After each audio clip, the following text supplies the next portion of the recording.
नमस्कार दोस्तों, मैं आपका दोस्त आया हूँ इंडिया के कुछ हॉन्टेड प्लेसों के बारे में लेके। तो चलिए जानते हैं हम लोग। हमारे पहले नंबर पर है खातिमा उत्तराखंड चंदा रिवर। बताया जाता है कि इस रिवर में एक औरत की आत्मा रहती है और कोई भी इस नदी में तैरने की कोशिश करता है तो वो डूब जाता है, चाहे वो कितना ही बड़ा स्विमर क्यों ना हो। और हर रोज़ रात को इस नदी पर किसी की रोने की आवाज़ें आती रहती हैं और लोगों का कहना है कि यहाँ पर एक औरत हमेशा बैठी हुई रहती है इस नदी के किनारे पे, और वो अक्सर लोगों को दिख जाया करती हैं। हमारे दूसरे नंबर पर है NH-79 हाईवे इन राजस्थान। बताया जाता है कि इस हाईवे पर एक औरत लाल साड़ी में हमेशा लिफ्ट मांगती रहती है आने जाने वाली कारों से, और अगर कोई उसे लिफ्ट दे दे तो उस कार की एक्सीडेंट हो जाती है और उस कार में बैठे होने वाले सारे व्यक्तियों की मौत भी हो जाती है। और कभी कभी कहा गया है कि वो औरत एक बच्ची के साथ भी देखी गई है। ये एक रहस्य है कि वो कहाँ से आती है और कहाँ गायब हो जाती है, ये किसी ने आज तक नहीं दी।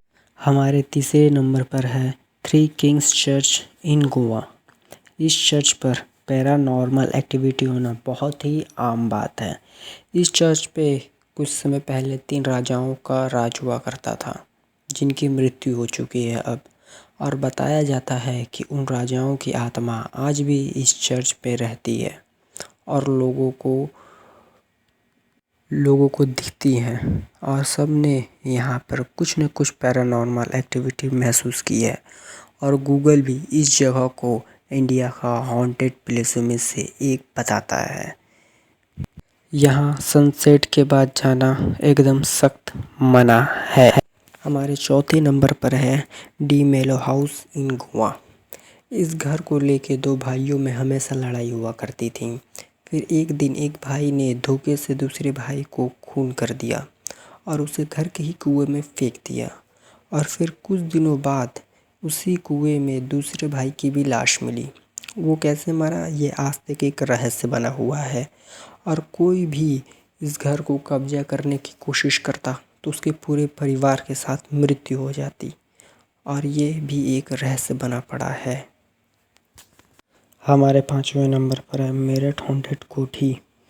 ये मेरठ से 15 किलोमीटर दूर पे एक गांव में स्थित एक कोठी है। इस कोठी में कुछ परिवार रहा करते थे। इस घर की एक बेटी ने किसी अदर कास्ट में शादी कर ली, जिसको ये घर वाले एकदम नापसंद करते थे।